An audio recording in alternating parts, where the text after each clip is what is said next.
Millionaire brings mistress to his office. Party. Pregnant wife arrives with the board of directors. The air in the grand ballroom, thick with the scent of expensive perfume and ambition, crackled with unspoken rules. At the center of this glittering universe was Damien Westwood, a man who didn't just break the rules, he rewrote them. Tonight he paraded his latest revision, a stunning young intern named Chloe on his arm, a public monument to his own audacity.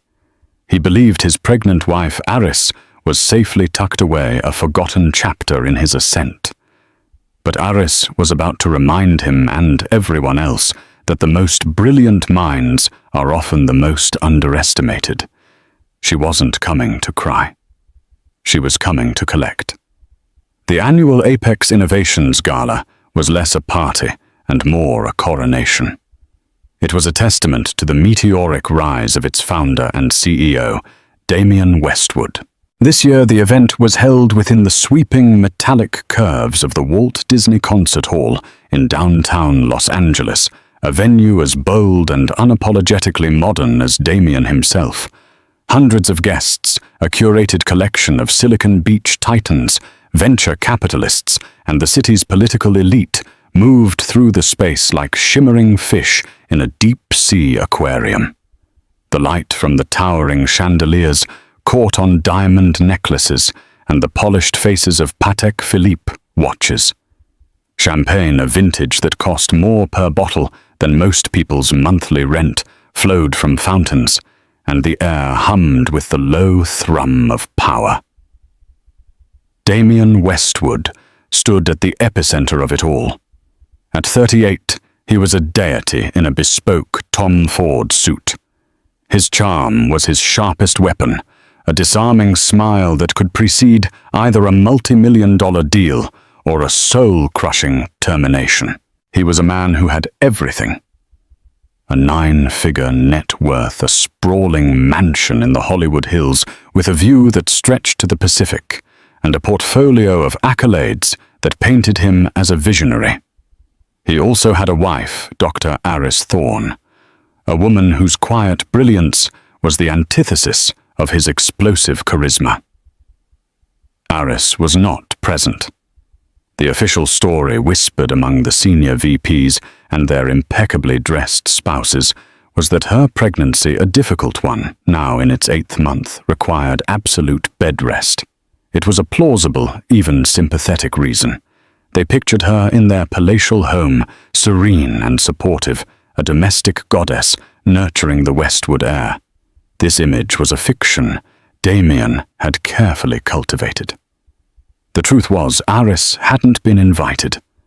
Their marriage, once a partnership of intellect and ambition, had curdled into a cold war fought in the silent, cavernous rooms of their shared home. Damien saw her pregnancy not as a joy, but as an anchor. Her body, once a source of desire, had become a vessel, and her sharp mind, which he had once admired, now felt like a threat. He had begun to treat her like a beautiful antique doll, to be kept on a shelf, admired from a distance, but never played with. He had started to believe she was fragile, breakable. He had forgotten she was forged from steel. Aris, a doctor of behavioral economics from Stanford, had long ago traded the fast-paced world of academic research and consulting for a quieter life, a choice she'd made to support Damien's dream. She saw patterns in human behavior that others missed, the subtle tells in a negotiation, the flutter of an eyelid that betrayed a lie. For years she had been Damien's secret weapon, his unseen strategist. But as Apex Innovations had grown, Damien's ego had grown with it, eclipsing his need for her counsel. He no longer saw her as a partner, but as an accessory, and lately a cumbersome one at that. The distance between them had become a chasm, and into that chasm had fallen Chloe Vance. Chloe was 23, an intern in the marketing department, with eyes the color of a summer sky, and ambition that burned with the heat of a supernova. She was a mirror reflecting Damien's own youth, his own hunger. She looked at him with the undiluted adoration he now craved, a worship Aris's knowing gaze could no longer offer. To Damien, Chloe was not just a woman. She was a validation. She was proof that he was still the young, virile disruptor, not a man on the verge of 40, tethered to the mundane reality of impending fatherhood. Tonight was to be Chloe's unofficial debut. Bringing her to the gala was a monumental risk, a flagrant transgression against the unspoken rules of his world. But Damien's success had been built on such risks. He thrived on the adrenaline of the gamble, the thrill of getting away with it.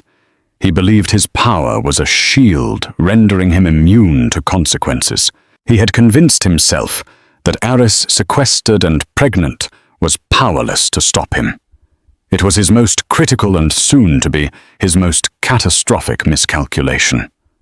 From his vantage point near the sculpted bar, Damien scanned the room, a king surveying his court. He held 2 glasses of champagne. He was waiting for Chloe, who was freshening up. He felt a familiar surge of invincibility. Everyone here depended on him, feared him, or wanted to be him.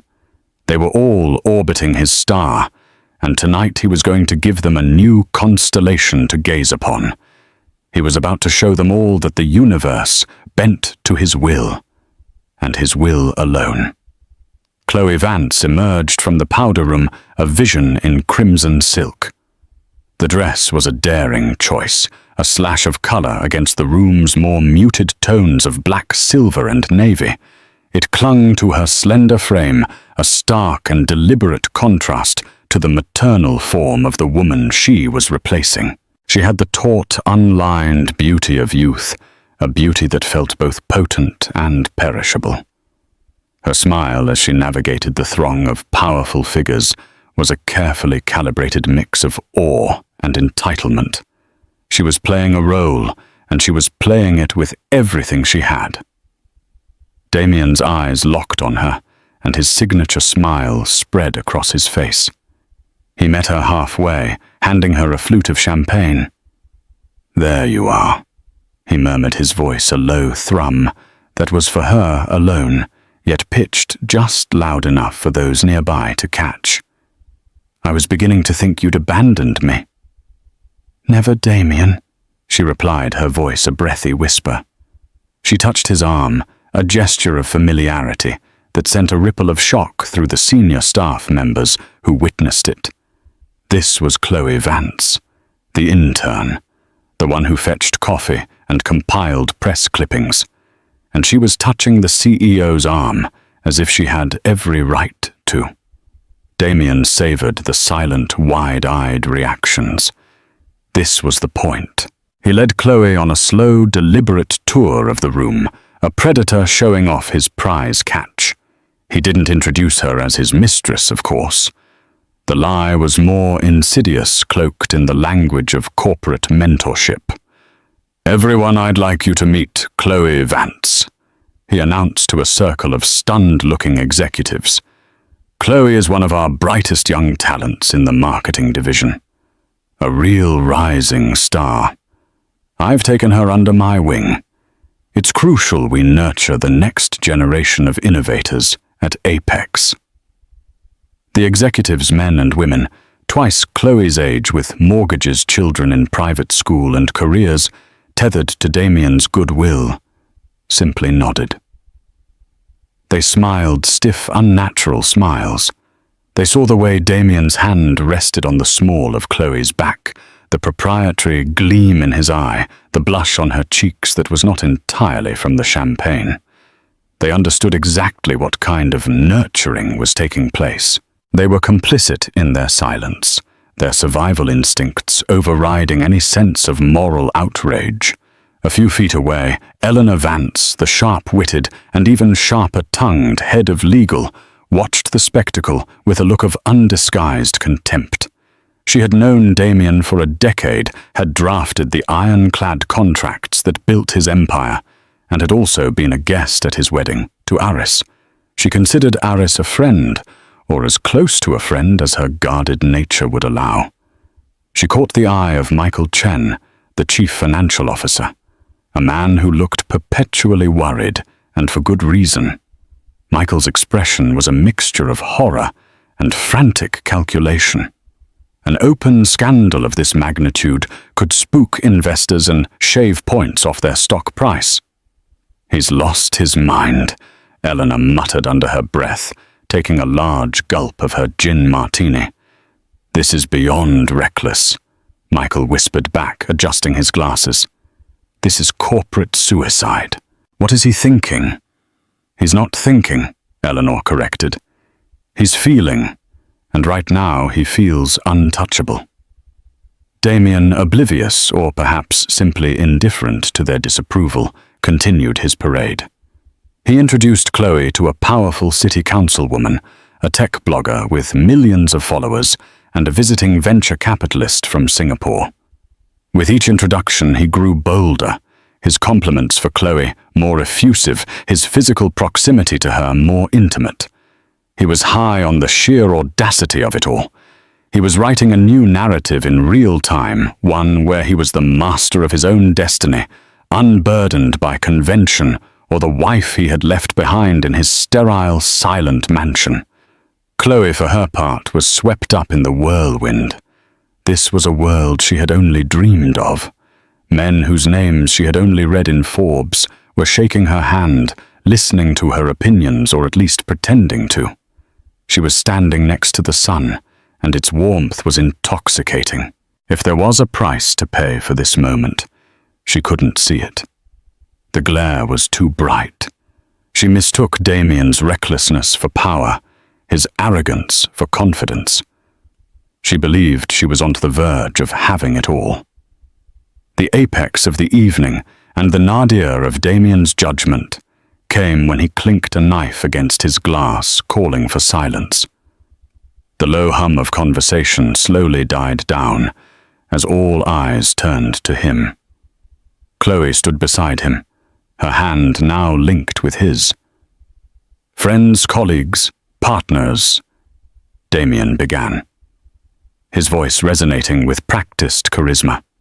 "Thank you for joining me tonight to celebrate another year of unprecedented success for Apex Innovations.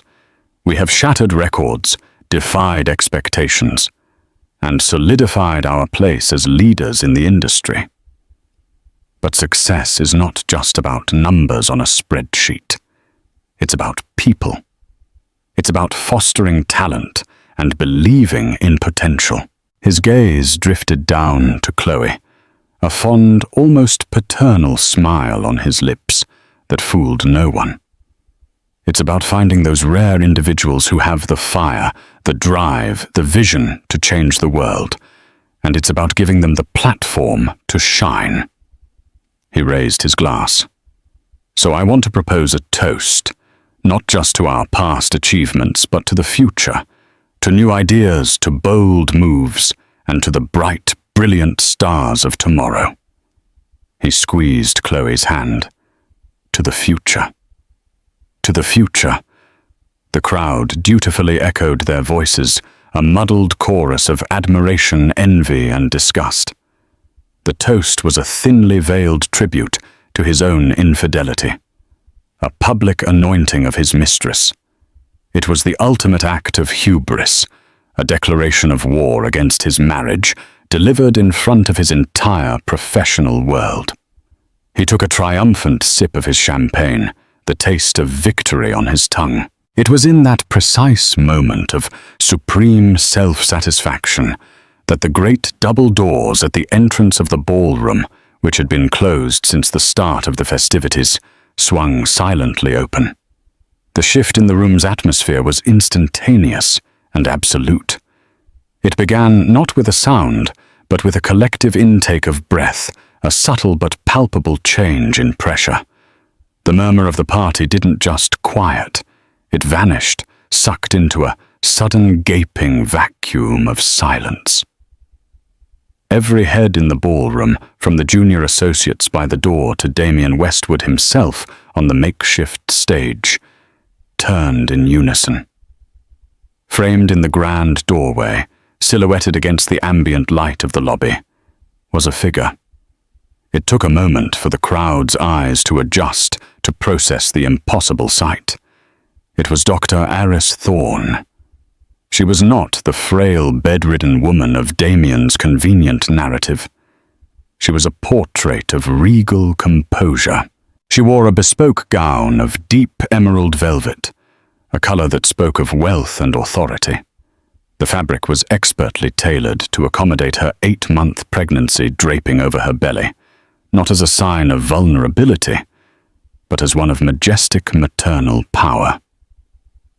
Her dark hair was swept up in an elegant chignon, revealing the clean, intelligent lines of her face. Her expression was serene, her eyes calm and clear as they swept across the stunned assembly. She did not look like a woman scorned. She looked like a queen who had arrived to hold court. The shock of her presence alone would have been enough to shatter the evening's gilded facade. But Aris was not alone. To her right stood Marcus Blackwood, the chairman of the board of Apex Innovations. A formidable man in his late 60s, with a mane of silver hair and a gaze that could wither a hostile takeover bid at 50 paces, Marcus was the embodiment of old money and corporate gravitas. He was rarely seen at company socials, preferring the quiet sanctity of the boardroom. His presence here now was an anomaly of seismic proportions. He stood by Aris's side with a protective stillness, his hand hovering near her elbow, not as an escort, but as a sentinel. To her left stood the rest of the board of directors. There was Evelyn Reed, the razor-sharp former CEO of a competing tech giant whom Damien had painstakingly courted to join his board. There was General Peterson, a retired 4-star general whose expertise in logistics was legendary, and there was Kenji Tanaka, the stoic head of a Japanese investment firm that held a significant stake in Apex. They were not smiling. They were not dressed for a party. They were dressed for a reckoning. Their faces were a uniform mask of grim, unassailable seriousness. The tableau was devastating in its implication. This was not a wife crashing a party. This was a strategic maneuver executed with chilling precision. This was a flanking attack. Damien stood frozen on the stage, his hand still holding Chloe's. The color drained from his face, replaced by a ghastly mottled pallor. His triumphant smile had collapsed into a slack-jawed rictus of disbelief. In a single silent moment, his entire world had tilted on its axis. The power, the control, the illusion of invincibility, it all evaporated under the calm, steady gaze of his pregnant wife. He looked from Aris to Marcus Blackwood, and a cold, primal fear, an emotion he hadn't felt in years, began to snake its way up his spine. Chloe, the so-called star of the future, seemed to shrink. The vibrant red of her dress now looked garish cheap. The adoration in her eyes was replaced by a dawning, panicked confusion. She was no longer the center of attention. She was a piece of collateral damage in a war she hadn't even known was being waged. Her hand slipped from Damien's slick with sweat. The silence stretched on thick and heavy. The only sound was the faint ambient music from the lobby, a stark contrast to the funereal stillness inside the ballroom. Then Aris took a single deliberate step forward. The soft click of her heel on the polished floor echoed like a gavel. She began to walk, not with the waddle of late-stage pregnancy, but with the measured, unhurried grace of someone in absolute command. Marcus Blackwood and the board of directors moved with her a phalanx of power, clearing a path through the sea of petrified guests. They parted before her, like the Red Sea before Moses. The VPs, the city councilwoman, the tech blogger. They all shrank back, averting their eyes, suddenly desperate not to be associated with the man on the stage. Aris did not look at them. Her gaze was fixed laser-like on one person, and one person only, her husband. She was not there to confront the mistress. The mistress was a symptom, a footnote. Aris was there for the source of the disease. As she drew closer to the stage, the narrative of the evening was violently rewritten. The story was no longer about Damien's audacity. It was about Aris's arrival. And everyone in the room knew with a certainty that chilled them to the bone that this was not an ending. It was the beginning of the fall. The walk from the grand entrance to the foot of the low stage felt to Damien like the final agonizing mile of a marathon he hadn't known he was running.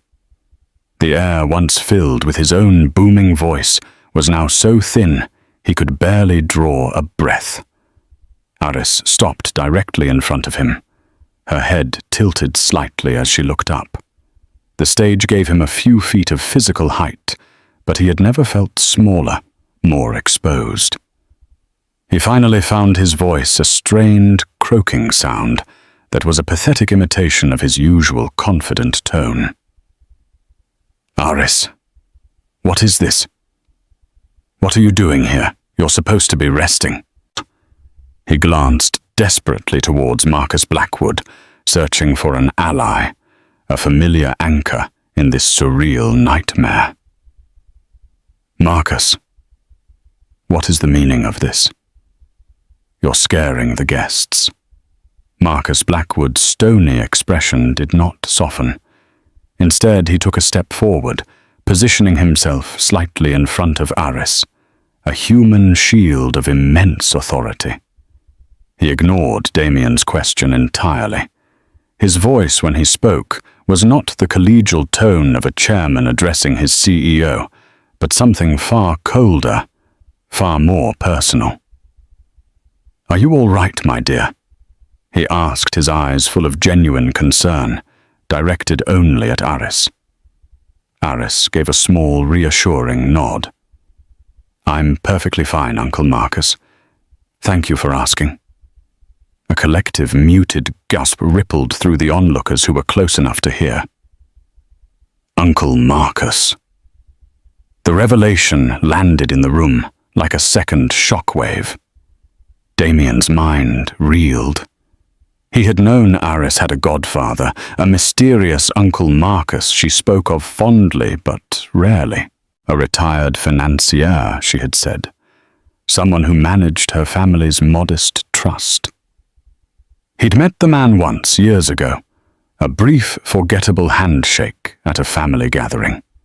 He had never in a million years made the connection between that unassuming figure from Aris's past and the formidable Marcus Blackwood, the titan of industry he had worked so hard to impress the man who held the fate of his company in his hands.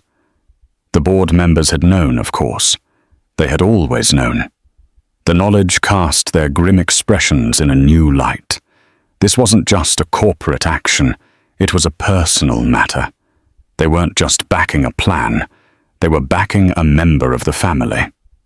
Marcus turned his glacial gaze back to Damien. The thin veneer of civility was gone. "Westwood," he said, the name dropping like a shard of ice. "You seem to be under a number of misapprehensions. The first is that you have any say over where my goddaughter chooses to be.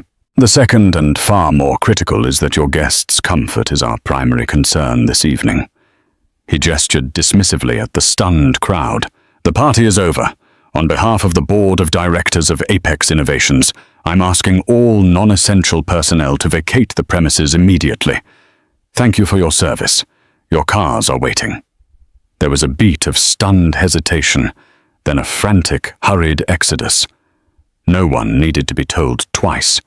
It was a stampede in slow motion, a desperate scramble for the exits. The clatter of dropped glasses and the rustle of expensive fabrics filled the air as the city's elite fled the scene of the corporate execution. They wanted no part of the shrapnel that was about to fly. Within 3 minutes, the cavernous ballroom was all but empty. All that remained was Damien and Chloe trapped on the stage, and the silent, imposing tribunal that stood before them. Aris, her hand now resting proprietorially on her swollen belly, and the entire board of directors of Apex Innovations. The glittering decorations and half-empty champagne flutes suddenly looked pathetic, the remnants of a party that had died a violent death. Damien's fear was rapidly being replaced by a hot, defensive anger. The audacity. To be ambushed like this, humiliated in his own temple of success. "This is insane!" He finally spat out, his voice trembling with rage. "You can't do this! This is my company, my party!" He turned on Aris, his face contorted into a mask of righteous fury. "And you orchestrate this circus after everything I've given you. I told you to stay home." Aris's composure remained flawless. She looked at him not with the hurt of a betrayed wife, but with the detached pity of a doctor observing a patient in the throes of a terminal delusion. "You seem to be confused, Damien," she said, her voice calm and even, yet carrying an edge of pure, unadulterated steel. "You didn't give me anything. We were supposed to be partners, and you are mistaken about where home is. My home is where my family's interests lie." She patted her stomach gently. "And my home is with the legacy my father entrusted to Uncle Marcus to protect. A legacy that, as it turns out, includes a 12% founding stake in Apex Innovations held in a blind trust under my name. A fact you never bothered to investigate." Damien stared at her, his mouth opening and closing silently. He was a fish on the deck, gasping for air. A 12% stake. That made her the second largest individual shareholder. After him. He had always assumed her family's money was old, dusty, and irrelevant. He had never imagined it was woven into the very fabric of his own success. He finally turned his panicked gaze on Chloe, as if seeing her for the first time. She was no longer a symbol of his power, but a living, breathing testament to his monumental stupidity. She stood frozen, her face pale with terror, a scarlet stain of shame in a room suddenly devoid of all color. Aris followed his gaze, dismissing Chloe with a flick of her eyes. "Her Damien. This is what you were willing to risk it all for. A child playing dress-up. You didn't just underestimate me. You underestimated the entirety of your own life." Her words hung in the air, sharp and precise, dissecting his arrogance with surgical skill. The twist wasn't just that Marcus was her godfather. It was that Aris had never been the dependent wife he'd imagined. She had always been a silent, powerful partner, a stakeholder he had been too arrogant to see. And now she had come to call in her investment. The cavernous silence of the emptied ballroom was a physical weight. All the air and energy had been sucked out, leaving behind a vacuum, where every word, every subtle movement was amplified. Damien's rage, which had flared so hotly just moments before, now sputtered against the cold, unyielding wall of Aris's composure. He was a supernova, collapsing into a black hole. "A 12% stake," he stammered, the words catching in his throat. That's not possible. The paperwork. I vetted everything." "You vetted what I wanted you to see," Aris replied smoothly. "The trust was established by my father, long before I met you. It was designed to be discreet. You saw the name of the financial institution, not the beneficiary. You were so consumed with your own brilliance, it never occurred to you that my family might have had some of its own." She took a step closer to the stage, forcing him to look down at her. The power dynamic was absolute. You saw me as Dr. Aris Thorne, the academic, the quiet, supportive wife. You never bothered to look deeper. You never asked about the specifics of the modest trust that paid for my Stanford education outright, that allowed me to support us while you were coding in a garage, living on ramen and ambition. That seed money, Damien. Where did you think it came from? The sky. Each question was a surgical strike dismantling the myth of the self-made man he had so carefully constructed. He had rewritten their history, casting himself as the sole protagonist, the visionary who had pulled them both up from obscurity. Now Aris was restoring the erased text, revealing that she had not been a passenger on his journey. She had been the one who had paved the road. Damien's eyes darted around, looking for an escape route, but he was surrounded. The board stood like statues, their faces impassive, their judgment already past. He turned his fury on the only other target available. "Get out!" he snarled at Chloe, who flinched as if struck. "This has nothing to do with you! Get out!" Chloe looked from Damien's enraged face to Aris's cool, appraising one. She was a pawn in a game whose rules she was only just beginning to comprehend. She opened her mouth to speak, then closed it, tears welling in her eyes. She grabbed the sides of her crimson dress, turned and fled her heels, clicking a frantic, desperate rhythm on the marble floor until she disappeared through a side exit. A fleeting spectre of Damien's colossal misjudgment. He didn't even watch her go. His attention was solely on Aris. "So this is what it's about," he sneered, trying to regain some semblance of control to reframe the narrative. "Money. This is a shakedown. You find out you have some leverage, and you decide to stage this elaborate coup for what? A bigger settlement in the divorce." A faint, pitying smile touched Aris's lips. "Divorce. Oh, Damien, you're still thinking 3 moves behind. A divorce is a negotiation between equals. You and I are no longer equals." It was then that Marcus Blackwood spoke again, his voice a low rumble of authority. "Westwood, I suggest you stop talking. You are compounding your already catastrophic position." He glanced at Aris, a silent question in his eyes. She gave him a subtle nod. It was time. "You see, Damien," Aris continued, her tone shifting from personal confrontation to something colder, more clinical. "Your affair, your public humiliation of me, that was merely the catalyst. It was the insult that made me finally decide to look into the injury. I was hurt, yes, but mostly I was insulted that you thought I was so stupid I wouldn't notice." She began to pace slowly in front of the stage, her movements deliberate, her voice steady. "I started with the little things, the extravagant client gifts that never appeared on any official expense reports.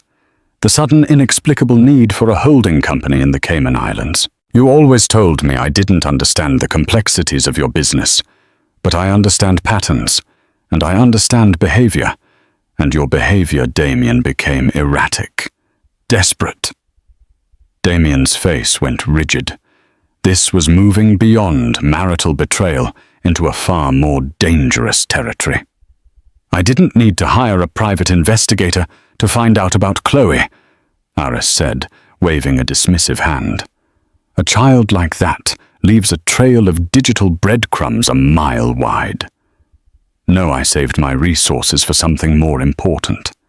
I hired a team of forensic accountants, the best in the business, men and women who can find a single misplaced comma in a mountain of financial data." She stopped pacing and looked directly at him. Her eyes, which he had once found so beautiful, now looked like the barrels of a gun. What I found, Damien, was not just infidelity. It was a grand symphony of fraud. General Peterson, the logistics expert on the board, cleared his throat. Westwood, we have the preliminary report. It's extensive. Evelyn Reed, the former CEO, added in her sharp, no-nonsense tone. Project Nightingale, does that name mean anything to you? Damien froze. His blood ran cold. Project Nightingale was his secret, his albatross, his Hail Mary. A disastrously over-budget and perpetually failing side venture in experimental biotech, a company he had been siphoning millions from Apex Innovations to keep afloat, convinced it would be his true legacy. It was a financial black hole, and he had been illegally propping it up for 18 months. He thought his tracks were perfectly covered. I don't know what you're talking about, he stammered, but the lie was flimsy transparent. The sweat beading on his forehead told the real story. Aris shook her head slowly. No more lies, Damien. It's over. We know everything. We know about the shell corporations. We know about the falsified invoices. We know about the kickbacks from suppliers. We know you've leveraged Apex's assets to secure personal loans for a failing company you illegally concealed from your own board and your shareholders. She paused, letting the weight of the accusation settle in the dead air of the room. You didn't bring your mistress to your office party to celebrate your success, Damien. You brought her here tonight because you were about to run. The final wire transfer for Project Nightingale was scheduled for tomorrow morning. You were going to drain the last of the accessible capital fly to a country with no extradition treaty, and leave the smoking crater of Apex Innovations behind for the rest of us to deal with. Her voice dropped to a near whisper, laced with a contempt that was more devastating than any shout. You weren't celebrating a new future. You were celebrating your escape. But you just couldn't resist one last arrogant flourish, could you? You had to rub my nose in it. And that Damien, she concluded, her eyes locking with his, was your fatal mistake. The name Project Nightingale hung in the air, an invisible toxic cloud. For Damien, it was the sound of his own death knell. The blood drained from his face, leaving a sickly greyish sheen under the harsh ballroom lights. He stared at Aris not as his wife, but as a prosecutor who had just presented an irrefutable case-closing piece of evidence. The intricate web of lies he had spent years weaving had just been torn apart in a single devastating moment. How? The word was a choked whisper, a gasp for air in a collapsing reality. How could you possibly know? Aris's expression remained one of cool detachment, the look of a scientist observing a predictable chemical reaction. You seem to forget, Damien, that before I was your wife, I was an economist specializing in behavioral modeling. I build predictive models based on patterns of human irrationality. And your defining characteristic, your fatal flaw, has always been your monumental ego. I simply built a model based on that. She gestured towards the impassive face of Michael Chen, the CFO, who had re-entered the room and now stood near the board, his face a mask of grim resolution. Michael and I have been speaking for weeks. Damien's head whipped towards his CFO, a man he had always considered loyal, if timid. Michael, you betrayed me. Michael Chen straightened his tie, his hands trembling slightly, but his voice, for the first time in Damien's memory, was firm. I have a fiduciary duty to this company and its shareholders. Mr. Westwood, my duty is not to you personally, especially not when your personal actions threaten to destroy everything we have built. Dr. Thorne approached me with some irregularities she had flagged. At first I was skeptical, but the patterns were undeniable. The numbers didn't lie. Aris picked up the narrative, her voice relentless. You thought Michael was a simple numbers man, a bean counter. You underestimated him just like you underestimated me. You assumed his fear of you was greater than his integrity. But when faced with the evidence of systematic grand-scale embezzlement, Michael made the correct choice. Marcus Blackwood stepped forward again, his presence commanding the space. He pulled a slim, leather-bound folder from inside his jacket. He didn't open it. The gesture alone was enough. The forensic accounting report is damning, Damien. Marcus stated, his voice devoid of emotion. We have digital copies of transfers between Apex accounts and the shell corporations funding Project Nightingale. We have sworn affidavits from 2 suppliers you pressured into the kickback scheme. They were more than happy to cooperate in exchange for immunity. Evelyn Reed, the sharp-eyed board member, added her piece. And we have Chloe Vance. Damien stared confused. Chloe? She knows nothing about my business. Oh, she knows more than you think, Evelyn said with a wry, mirthless smile. Or rather, she has more than you think. Young, ambitious women who get involved with powerful married men often have an insurance policy. In this case, it was a cloud backup of every single text message and email you ever sent her. Damien's mind raced frantically, trying to recall the specifics of his digital correspondence. The arrogant boasts, the casual mentions of a game-changing secret project that would make them royalty, the complaints about the board holding him back. It was all circumstantial, surely. That's nothing, he blustered, a cornered animal baring its teeth. Inane chatter. It proves nothing. It proves motive and mindset, Aris corrected him calmly. But you are right, it wasn't the smoking gun. The smoking gun, Damien, was something you gave her yourself. A little gift. Do you remember? She paused, letting him squirm in the silence. A few weeks ago, she continued, you gave her a new laptop, top of the line, a gift to your protégé to help with her work. What you didn't know is that our IT department, under Mr. Chen's instruction, had already flagged you as an internal security risk. Every new device connected to the Apex network, especially one given to a junior intern, for no discernible reason, is subject to a security sweep. On that laptop, Michael Chen added, his voice gaining strength, we found a hidden partitioned drive. On that drive was a single folder. Project Nightingale, Aris finished for him. The entire business plan, the fraudulent funding prospectus, the real catastrophic burn rate, and most importantly, your exit strategy, complete with details of a new identity and a one-way flight itinerary to Belize, booked for tomorrow afternoon. It was a checkmate so complete, so total, that Damien could do nothing but stare into the abyss that had just opened up beneath him. He had been outmaneuvered at every turn. His arrogance had been the key to his own prison. He had handed his executioners the axe, sharpened it for them, and then pointed to the spot on his own neck. The final crushing piece came not from Aris or the board, but from a source he had long forgotten. Kenji Tanaka, the silent Japanese investor, spoke for the first time, his English precise and accented.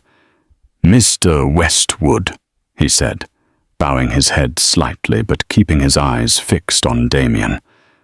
My firm invested in Apex Innovations because of the technology, but also because of the leadership. We were led to believe that leadership was a partnership between you and your wife, Dr. Thorne. Her family's historic involvement was a sign of stability. Your actions have not only been criminal, they have been a deep dishonor to that partnership. Tanaka looked at Aris. My firm and the investors I represent have lost all faith in your ability to lead. We have, however, gained immense respect for Dr. Thorne's diligence and integrity. We will be supporting the board's decision." The united front was absolute. There was no crack in their armor, no dissenting voice he could appeal to, no angle left to play. He had been so focused on the superficial battle with his wife, so absorbed in the thrill of his affair, that he had missed the real war being waged in the shadows. A war for the soul of his company. A war he had already lost. The weight of their collective judgment pressed down on Damien, a physical force that seemed to buckle his knees. The bespoke suit that had felt like armor now felt like a shroud. He looked at the faces before him. Aris serene and resolute. Marcus the embodiment of righteous authority. The board a jury that had already delivered its verdict. In their eyes, he saw no pity, no room for negotiation. He saw only the cold, hard finality of consequence. His mind, which had always moved at lightning speed, formulating strategies and contingency plans, was now a vortex of white noise. Belize. The flight. The new life he had planned a world away from the complexities of Apex and the impending reality of fatherhood. It had been so close a tangible dream. Now it was just smoke dissipating in the harsh glare of this impromptu tribunal. So what now? Damien finally asked the question hanging in the cavernous room. It was a plea, a desperate query from a king who had just been shown the guillotine. You call the SEC, the police, you drag the company's name, your own name, he added, looking at Aris through the mud. Is that what you want? It was a pathetic last-ditch attempt to find leverage to suggest that his destruction would be mutually assured. Marcus Blackwood answered his tone, leaving no room for debate. There will be no public spectacle, Damien, not if it can be avoided. The reputation of Apex Innovations is paramount. We have a responsibility to our employees and our legitimate investors. A public scandal of this magnitude would be devastating for them. He took a single step forward, holding up a hand to forestall the flicker of hope in Damien's eyes. Do not mistake our discretion for weakness. Your options tonight are limited to 2. Both end with your complete and permanent removal from this company. He gestured to Eleanor Vance, the head of legal, who had been standing silently by, her expression unreadable. She stepped forward, placing a thin file folder and a pen on the edge of the stage.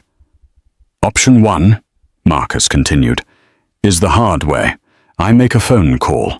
In 10 minutes, detectives from the LAPD's white-collar crime division will walk through that door. They will arrest you. You will be tried for embezzlement, securities fraud, and a half-dozen other felonies. You will likely spend the next decade or more in a federal prison. Apex will issue a statement, denounce your actions, and cooperate fully with the prosecution.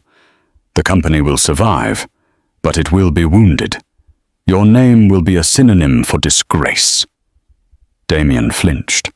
The word prison was a physical blow. Option 2, Marcus said, his voice dropping, is the clean way. Inside that folder is your full and immediate resignation as CEO and chairman of the board.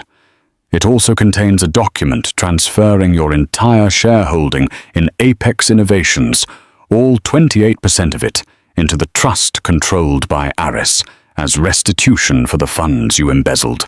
You will sign it. Tonight. Now. My shares, Damien choked out. That's everything. That's worth hundreds of millions. It's a fraction of what you were prepared to steal, and a pittance for the damage you have caused. Evelyn Reed cut in sharply. Consider it a bargain. If you sign, Marcus went on, you will be allowed to walk out of that door. We will release a statement tomorrow morning announcing your immediate retirement for personal health reasons. We will handle the fallout from Project Nightingale internally. The authorities will not be called. You will be left with nothing from this company, but you will have your freedom. You will be erased from the history of Apex, but you will not be in a jail cell."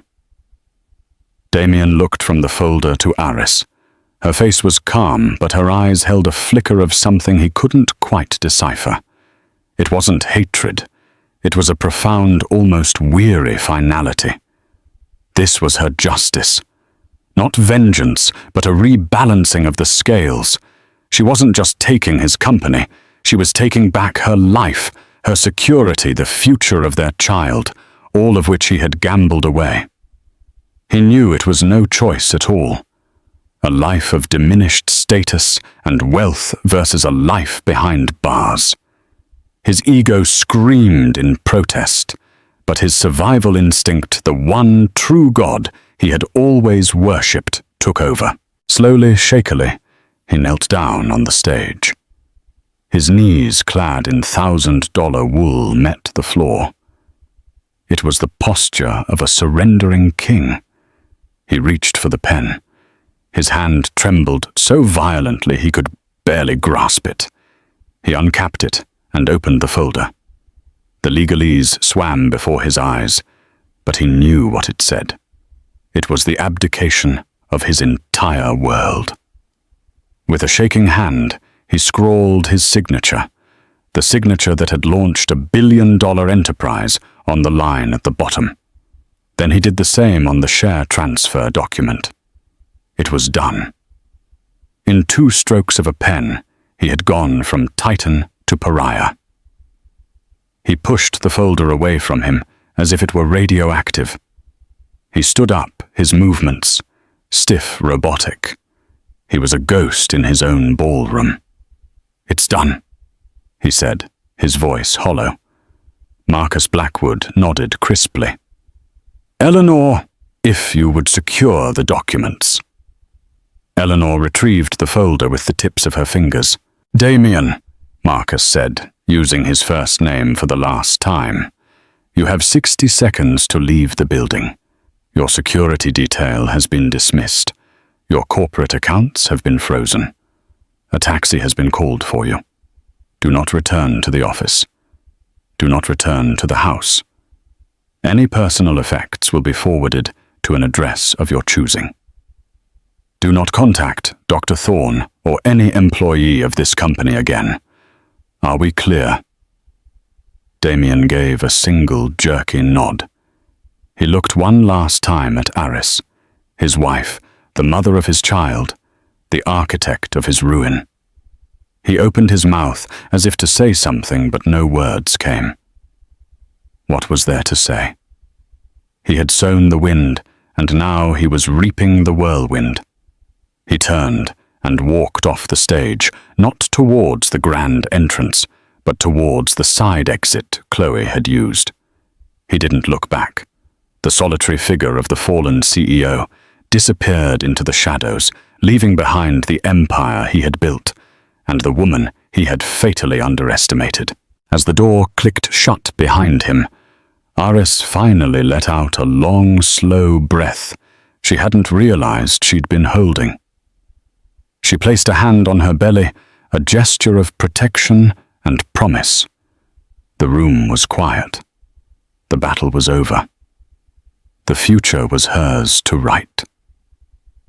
In the quiet aftermath, standing in the wreckage of her husband's empire, Aris Thorne was not a victim seeking for solace, but a leader surveying her new domain. The board, her silent partners in this audacious gambit, unanimously voted to install her as the interim CEO of Apex Innovations. She was no longer the woman behind the man. She was the power, clear and undisputed. Her pregnancy was not an obstacle, but a deadline, a motivator to cleanse the company and build a stable, honorable legacy for the child she carried. Damien Westwood vanished into a self-imposed exile. A cautionary tale whispered in boardrooms about the dangers of hubris and underestimating the quiet ones. Aris, backed by her family's strength and her own formidable intellect didn't just survive the betrayal.